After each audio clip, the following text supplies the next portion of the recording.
Academic অ্যাচিভার্সের আরও একটি ভিডিওতে আপনাদেরকে স্বাগত জানাই।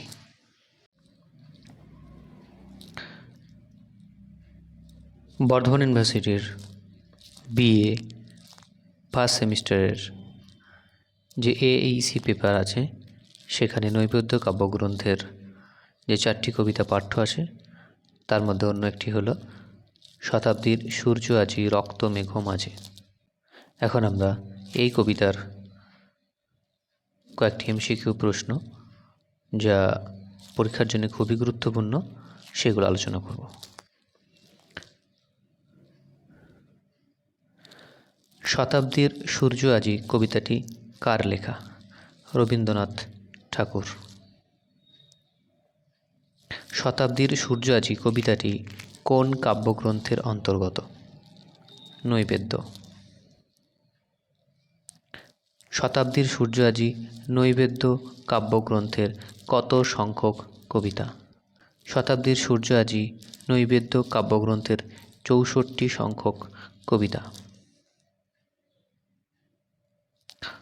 শ্মশান কুক্কুরদের কাড়াকাড়ি গীতি।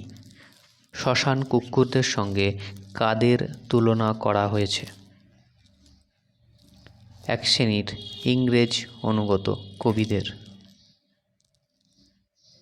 শতাব্দীর সূর্য বলতে কি বোঝানো হয়েছে?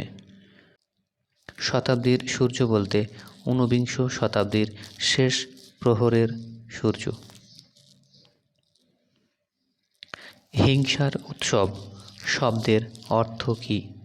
হিংসার উৎসব শব্দের অর্থ হল সাম্রাজ্যবাদী শক্তির তাণ্ডব।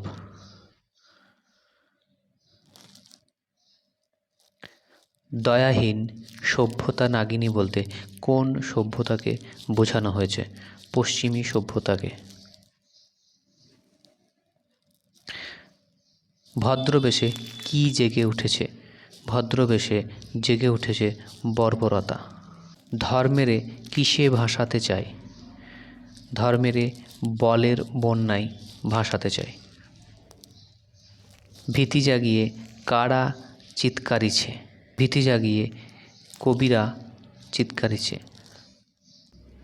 কাড়াকাড়ি গীতি কাদের? শ্মশান কুক্কুরদের। স্বার্থে স্বার্থে কি বেঁধেছে? সংঘাত।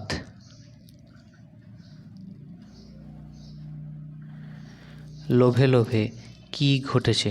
সংগ্রাম। ভদ্রবেশী বর্বরতা কোথা থেকে জেগে উঠেছে? পঙ্কশয্যা থেকে।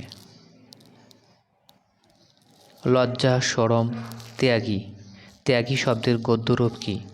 ত্যাগী শব্দের গদ্যরূপ হল ত্যাগ করি।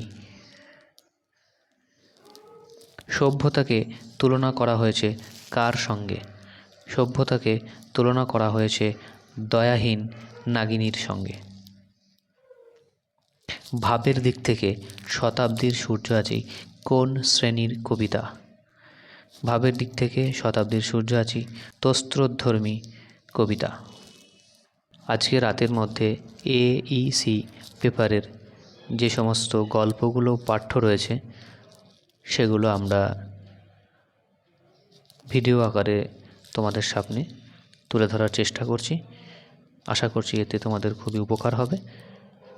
পরীক্ষার আগে তোমরা অন্তত দ্রুত প্রস্তুতি নিয়ে যেতে পারবে। পরবর্তী ভিডিও আসার আগে পর্যন্ত অসংখ্য ধন্যবাদ।